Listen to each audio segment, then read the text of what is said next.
5 de noviembre, que estamos llevando adelante el Energy Day, este encuentro de energía con los principales referentes del sector energético. Este panel puntualmente es un panel que en lo personal a mí me parecía interesantísimo incluirlo, porque en el marco de todos los desafíos que genera la crisis en la que está el país, la pandemia que afectó cuestiones de demanda, cuestiones de precios, hay un elemento subyacente que seguramente va a emerger como desafío a corto y mediano plazo, que es de qué manera el país logra generar los incentivos regulatorios o en todo caso definir un mapa regulatorio de forma tal de poder monetizar y poner en valor los recursos que tiene el sector de oil and gas, el sector de energía.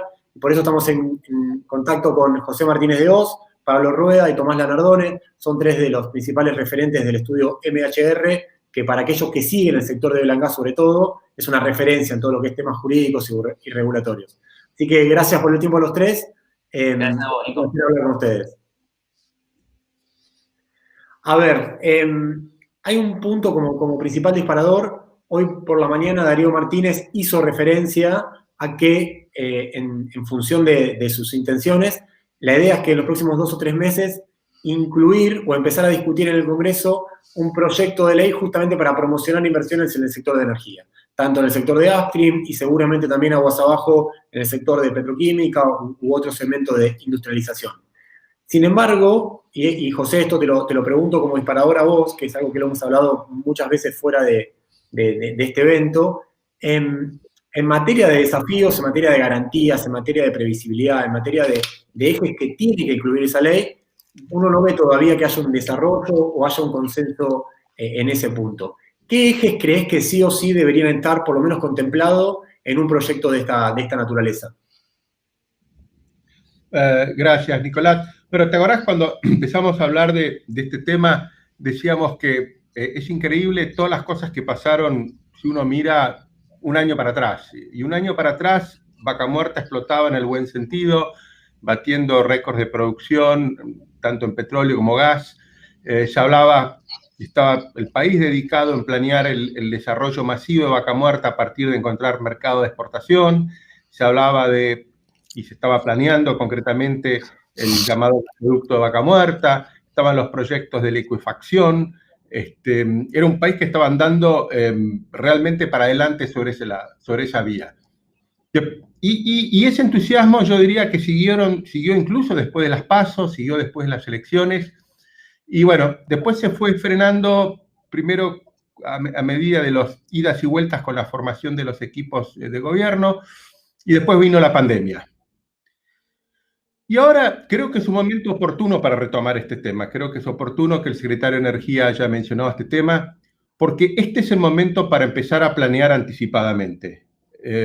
Todos sabemos el tiempo que toma solamente planificar y desarrollar en los papeles, y tanto regulatoria como financieramente, proyectos grandes como gasoductos de licuefacción, toma varios años, ni hablar de la construcción. Entonces, este es el momento para pensar en establecer las condiciones adecuadas para cuando el mercado, tanto el local como el internacional, permita salir en punta. Así que creo que es muy bueno esta oportunidad, sobre todo considerando que Vaca Muerta ya pasó el examen en el sentido que es considerado lo que los americanos llaman un world class opportunity, en términos de calidad de roca, de productividad. Se han invertido más de 25.000 millones. Hoy hay más de 1.200 pozos, de las cuales más de la mitad son pozos horizontales. La Argentina ha hecho un enorme esfuerzo en mejorar la productividad y su eficiencia en materia de costos. Tanto el shale oil como el shale gas representan poco menos del 25% de la producción total del país, y el shale gas representa básicamente el 46% de la producción de la provincia de Neuquén, y el shale oil el 71% de la provincia de Neuquén.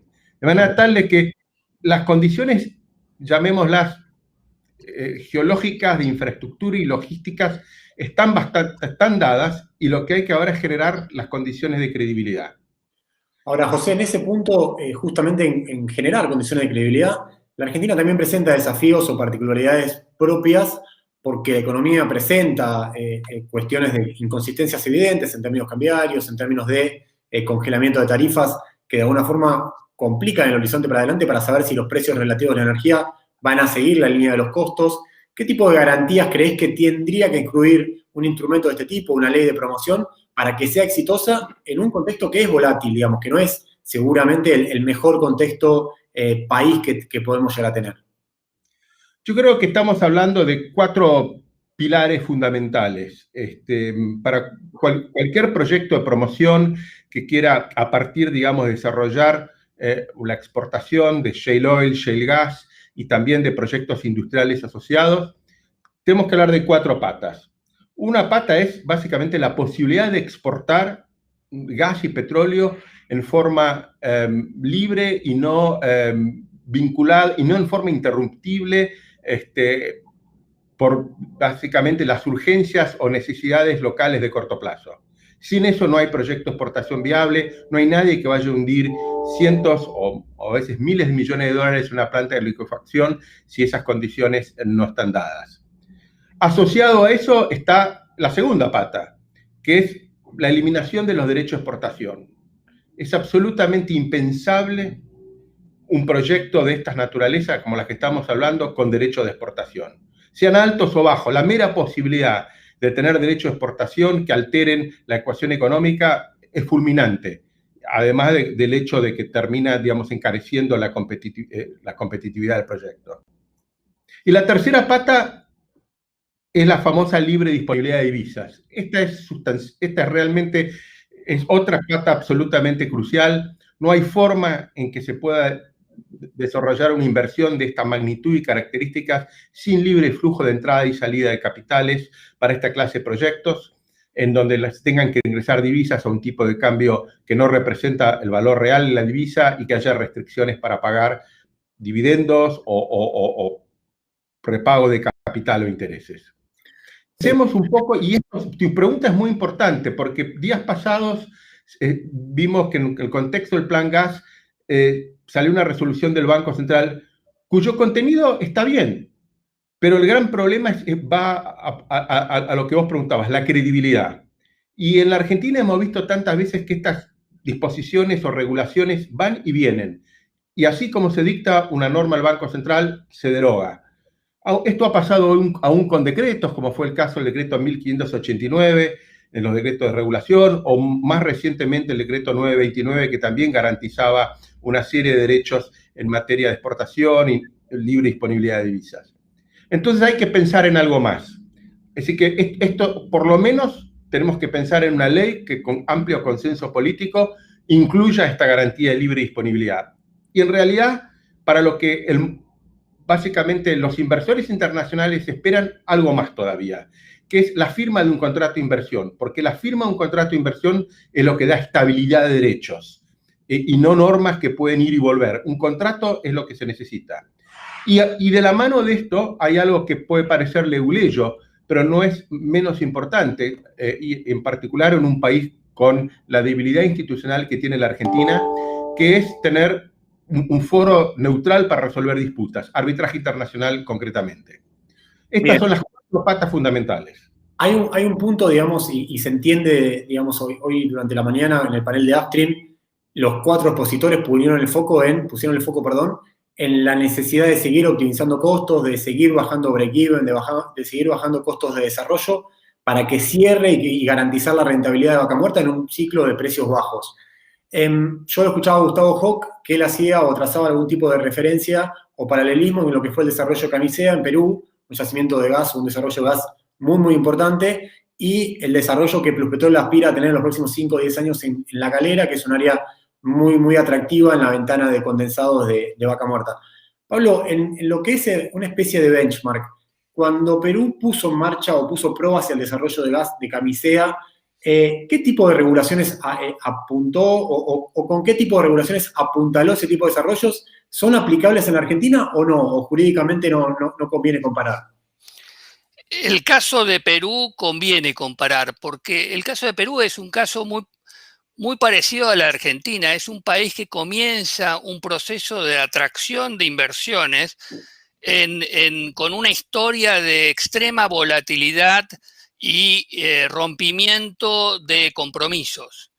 Entonces, a partir de una historia muy complicada, lo que hizo Perú es hacer una reforma constitucional y darle garantías jurídicas a los inversores de raigambre constitucional, con derechos adquiridos a un marco regulatorio con garantías cambiarias y regulatorias, firmeza de autorizaciones de exportación, como decía José, y todo esto en un contrato entre el Estado y el inversor con arbitraje internacional.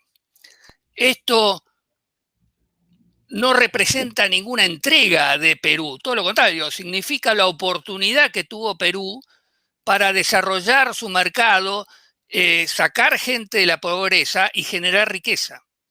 Sí, además, en Perú, con proyectos de liquefacción de gas que demandaron una buena cantidad de años de construcción y, sin embargo, pudieron llegar a buen puerto y están hoy operativos. Una consulta, Pablo, con relación a este tema para fijar una postura. Hay algunos sectores que, en función de la endeblez del contexto argentino, en términos cambiarios, inflacionarios, hasta políticos, te diría, que se acentuaron por la pandemia, porque la verdad que hay todo un shock a nivel global, advierten sobre, por ahí, la poca conveniencia de dar este tipo de instrumentos o una ley de promoción, una ley de inversiones, en este contexto porque el riesgo es que te vacíe de contenido el instrumento. ¿Coincidís con esa visión o no estás tan de acuerdo? Yo no coincido con esa visión. Yo creo que lo que tiene que hacer Argentina ahora es empezar a construir la Argentina del mañana. ¿Qué es la Argentina que queremos? Y es una Argentina claramente donde se terminó la sustitución de importaciones y se terminó el modelo de inversión extranjera que no se traduce en exportaciones. Argentina tiene un único camino ahora, sea Cambiemos, sea el peronismo, sea quien sea, todos saben que el único modelo posible para la Argentina es un modelo exportador, donde coloque bienes y servicios con valor agregados al mundo. Y ese modelo hay que construirlo ya. Hay que crear el marco jurídico, dar las garantías para empezar con el tiempo y cuando estén dadas las condiciones a que esos inversores vengan. Hay una cuestión ahí, está bueno como la definición estratégica, Pablo, y vuelvo, José, a vos a preguntarte que migrar hacia ese lugar. Todavía uno ve que hay algunos elementos en el escenario que de alguna forma generan algún cortocircuito al margen de lo económico. Me refiero, por ejemplo, a lo que fue la derogación del pago o el no cumplimiento del pago de la deuda prevista por el decreto 1053, que finalmente se iba a incluir en el pago del presupuesto, después se sacó, después se volvió a poner y finalmente se sacó nuevamente. Ese tipo de acciones, ¿qué tipo de sentido generan en el mercado de gas?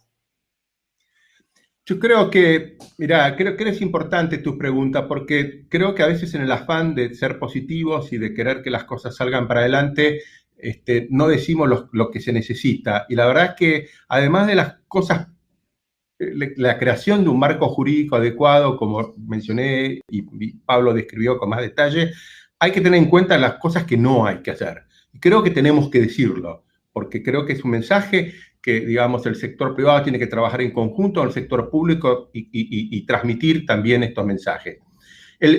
Básicamente lo que vos mencionás fue una coincidencia muy desafortunada con el plan Gas 4, porque las similitudes entre el decreto 1053 y el plan Gas son bastante evidentes.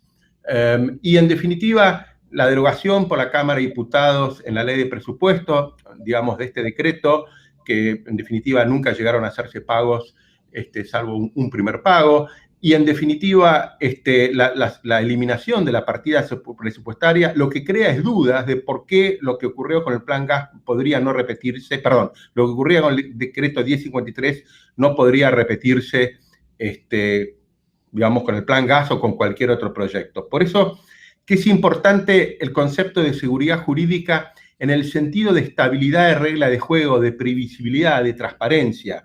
Y eso también se traslada al tema fiscal. Leíamos, creo que todos hemos leído en los últimos días que con la actual administración se crearon o aumentaron 14 impuestos. Esto, además de afectar la competitividad de la economía argentina, lo que genera es un problema también de credibilidad, porque muestra que la variable de ajuste en cualquier situación que tiene el gobierno son los impuestos que afectan los proyectos en curso y la economía en curso. Entonces, estas son las cosas que realmente creo que es importante poner cuidado de no afectar el marco, digamos, el ambiente de inversión, porque estas cosas, en definitiva, aunque, digamos, no se escuchen quejas a veces muy fuertes, no significa que los inversores no tomen nota de ello. Así que yo creo que son cosas que son muy, muy importantes para cuidar si queremos desarrollar este tipo de proyectos como los que estamos hablando.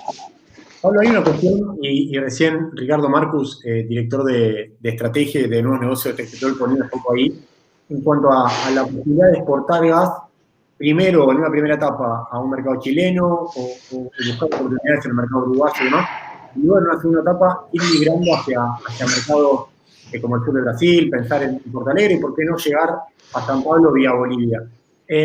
Vos has trabajado y estudiado bastante todo lo que es regulación de exportación en gas. ¿Dónde crees que tiene que estar el foco ahí? ¿En qué ejes conceptuales hay que pensar o comprender a la hora de diseñar una regulación que permita cubrir este tipo de cosas? Hay dos elementos fundamentales. El primero es todo lo que habló José. Hay que crear un marco jurídico vía contratos de inversión que garanticen que esas grandes inversiones con costos hundidos que se necesitan para hacer proyectos de exportación van a ser respetadas. En un ámbito no solo regulatorio energético, sino en un ámbito cambiario y fiscal. Y lo segundo es solucionar el tema de la demanda prioritaria. Las grandes crisis que hubo en Argentina en materia del mercado mayorista de gas se dieron a partir de evaluaciones que impactaron en lo que es el mercado mayorista de gas argentino. ¿Impactaron cómo? Impactaron o incrementando el precio que debía pagar la demanda prioritaria o vía regulación que congeló los precios al cual podían vender el gas los productores. Claro. El problema de la demanda interna hay que solucionarlo como condición para cualquier desarrollo del negocio exportador, porque si no se tiene un remedio para los problemas que pueden ocurrir en el mercado interno, siempre termina destruyendo el mercado exportador. Tomás, hay una cuestión, y vos tenés presencia en Neuquén, con lo cual eso es una suerte en el sentido de estar con mucha mayor frescura en cuanto a la agenda, lo que se discute en la provincia, que tiene desde hace años una centralidad por el peso específico de Vaca Muerta, por el peso específico de la provincia como play de hidrocarburos. Hay una cuestión ligada a la exportación, que por ahí es una cuestión más de corto plazo de coyuntura, pero que de alguna forma es de qué manera se puede ayornar, o si es necesario, primero preguntarte, ayornar la regulación para promover exportaciones de crudo. Hubo siempre, te diría, en los últimos 2 o 3 años, alguna tensión dentro de la industria a ver qué se hace con ese tipo de, cómo conseguir un permiso de exportación. ¿Tenés alguna posición tomada al respecto? Hola, Nico. Bueno, antes que nada, estoy en Neuquén con ráfagas de 80 kilómetros por hora. Se cayó la luz en el estudio, así que me tuve que volver a conectar con el teléfono. Mil perdones por los problemas. Está bueno para transmitir a la audiencia la dificultad que a veces es lo que es operar. No, posta, 80 kilómetros de ráfaga, se cayó la luz, mil perdones. Mirá, tema exportación de crudo. Hace poco publicamos en la Revista Argentina de Derecho de la Energía un paper lo escribí yo con Santi López de CGC, sobre propuestas para ayornar la regulación. No hay tiro un par de conceptos para vos, José, Pablo y la audiencia. Uno es la gran oportunidad de monetizar los recursos de shale oil y traer divisas al país. Va de la mano, segundo punto, evita el serio problema de stranded asset que estamos enfrentando. O sea, hay una ventana corta de tiempo para monetizar esos recursos que se va a cerrar. Tarde o temprano, por efectos, yo creo, más ambientales y propios del desarrollo económico mundial, y que hay que aprovechar. No hay que dejar las reservas ahí abajo sin que se explote. Tercer punto, la pandemia. Una de las cosas positivas que trajo, a mi parecer, es que nos forzó a exportar. Y hablo más del crudo de Vaca Muerta. Ya se exportaba el crudo del Golfo San Jorge y también Tierra del Fuego, etcétera. Pero nos forzó a exportar. ¿Y qué quiero decir con eso? Había empresas que no tenían equipos de marketing para exportar, los adaptaron, se dieron cuenta que es necesario empezar a desarrollar un mercado de exportación, convenios con clientes, obviamente, de otros países, conocer en qué registros tienen que estar inscritos, cómo es el procedimiento. Creo que fue un disparador la pandemia, el abril negro, donde hubo precios negativos, donde no había capacidad de almacenamiento y fue la oportunidad o la solución, la exportación. Y eso realmente creo que a todos nos concientizó de que nos tenemos que preparar en serio. Y en cuarto lugar, ya el concepto regulatorio que quería destacar y que tratamos en detalle en ese paper, es que nuestra ley de hidrocarburos es vetusta en cuanto a lo que es exportación de crudo.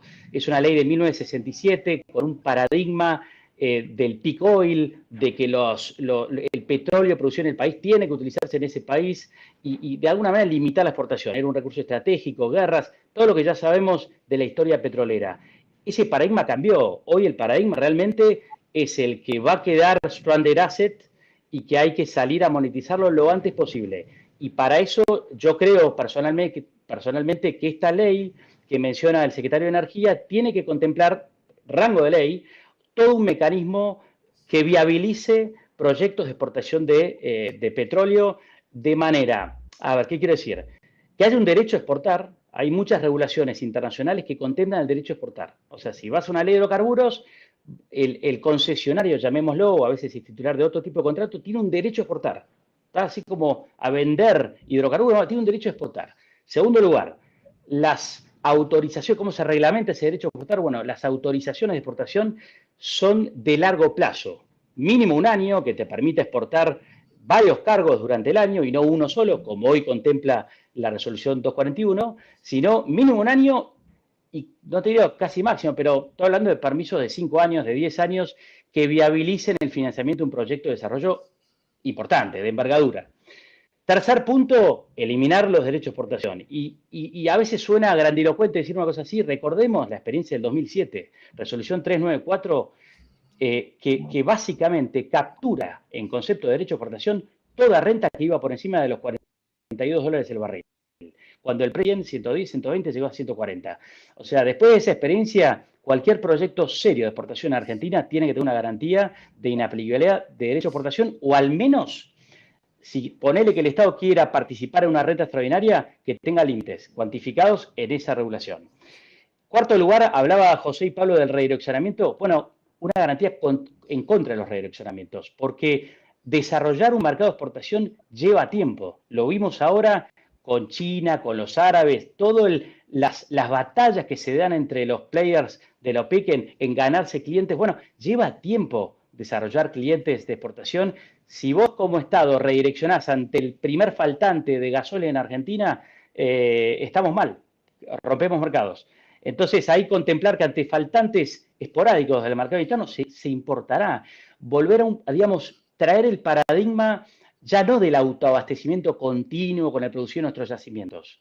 Hay que romper ese paradigma que contiene la ley de hidrocarburos. Detalles, ¿no? Y cierro con esto. La posibilidad de ceder estos permisos y estos contratos de exportación, o sea, de alguna manera bendecida por la autoridad que permite que bancos financien le da bancability a los proyectos. Y por último, el tema cambiario, que José ya lo tocó, pero que es clave en esta regulación. Estamos hablando con Tomás Lanardone, José Martínez de Oz y Pablo Rueda.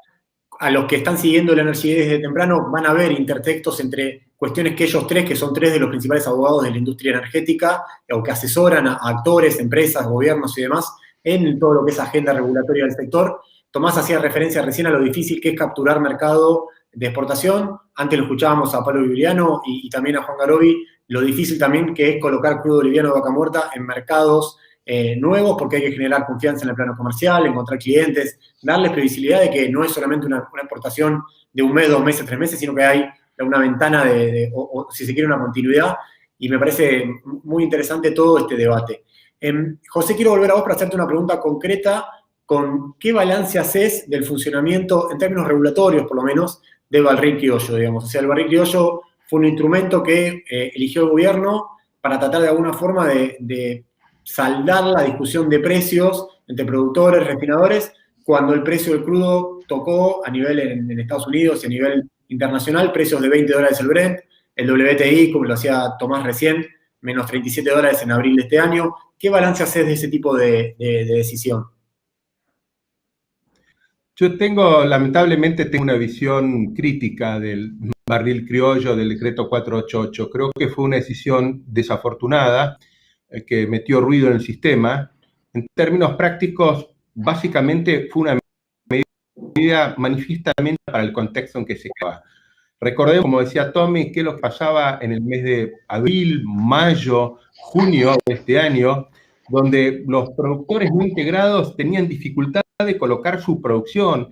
El problema era no cerrar producción. Así que siendo difícil colocar producción, ni que hablar de colocar la producción a $1, a un barril, a $45, que se alejaba del precio que pagaban básicamente las refinerías. Esto, en definitiva, causó problemas al mercado, causó reclamos de las provincias, y la verdad es que el saldo que nos queda, a mi modo de ver, es batallas legales entre las compañías petroleras y las provincias por las regalías, que en definitiva esto significó un aumento encubierto de la tasa del 12%, y el otro resultado que quedó, o el otro impacto que quedó en línea con las cosas que a mi modo no hay que hacer, fue incertidumbre del mercado. Es decir, nuevamente, cuando hay dificultades, se rompen las reglas de juego. Hay reglas de juego claras en la ley de hidrocarburos, que es básicamente una regalía del 12%, excepto los casos de las regalías más altas, porque ha habido prórrogas de las concesiones. Pero básicamente lo que hizo el decreto 488 fue un aumento encubierto de la regalía, porque básicamente calculó ese 12% sobre un precio que era ficticio, artificialmente más alto que el precio real, lo que redunda en un aumento de la tasa efectiva. Y bueno, nuevamente esto creo que fue una mancha más, digamos, a la estabilidad y al cumplimiento de las reglas de juego por parte del Estado argentino. Bien.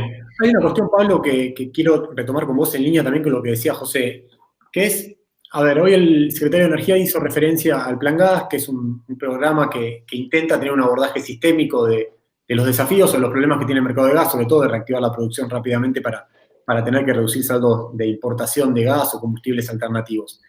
Uno de los capítulos novedosos que tiene ese Plan Gas es justamente el valor agregado nacional. Lo vamos a tocar directamente con el panel siguiente, que es abocado a proveedores locales o empresas de servicios, pero por lo menos desde lo periodístico genera una especie de curiosidad o incertidumbre saber cómo va a funcionar ese capítulo que busque garantizar la participación de empresas nacionales en el desarrollo de proyectos en el upstream.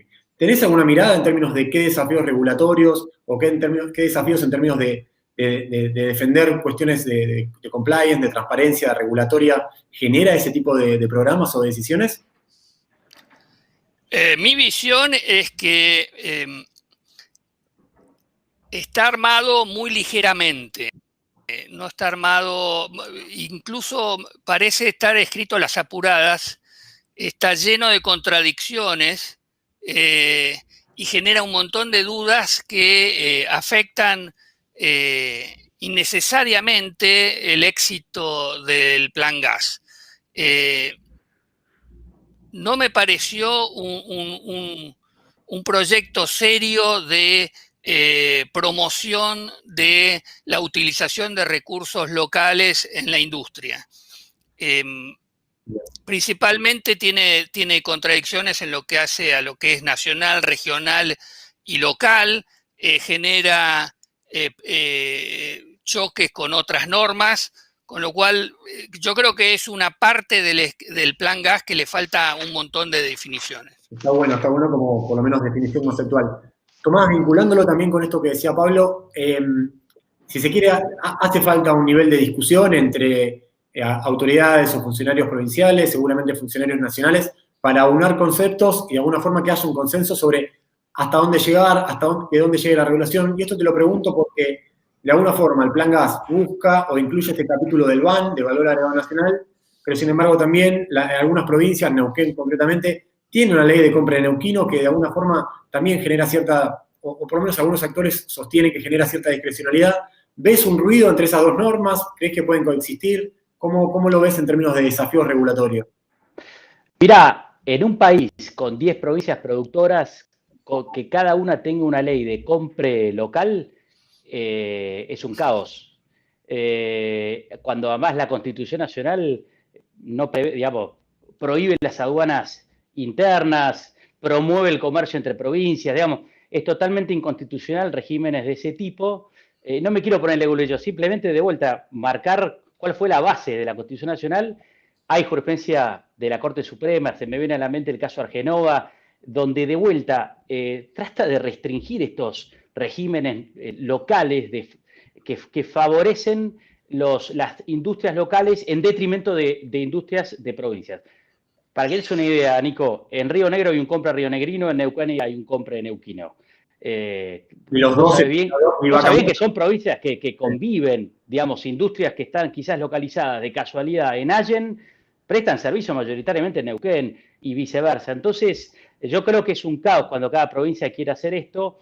Hay que además tener mucho cuidado con cómo se incentiva. Está bien incentivar industria local para generar hasta la licencia social y la aceptación de la industria, el empleo genuino. Eso estoy totalmente de acuerdo y en todo el mundo se discute la necesidad de lo que es el local content. Ahora, generalmente se lo hace a través del consenso, a través de medidas de financiamiento, favorables para o bajar impuestos, ese tipo de mecanismos de zanahoria, de carrot, no con el stick. El proyecto de ley de Neuquén de modificación del compra neuquino básicamente prevé que tenés que otorgarle el contrato a una empresa de servicios neuquina a pesar de que oferte un precio 15% superior al de una empresa rionegrina, lo cual obviamente encarece, inviabiliza proyectos donde estamos hablando de márgenes chiquitos, compitiendo con 1000 países que tienen también recursos world class. Insisto con la idea del stranded asset. Estamos compitiendo en una ventana de tiempo limitada contra países, que juegan serio en la industria. Para darte un ejemplo similar de diferencias en la aplicación de la ley respecto de provincias y respecto de otros países. No tengo nada que ver, pero va en el tema, Nico. Brasil, Colombia y México, sale la pandemia, casi que lo primero que hacen es darle tranquilidad a los inversores diciéndoles, mira, este año se llama fuerza mayor, por razones logísticas, financieras, de mercado, sanitarias, etc. Este año no hay obligación de ejecutar los planes de inversión, les doy como un rollover al año que viene, ¿está? Salvo Tierra del Fuego, que tiene una especie de aceptación de fuerza mayor aislada, ninguna otra provincia aceptó pedidos de fuerza mayor o de extensión de plazos o algo por el estilo.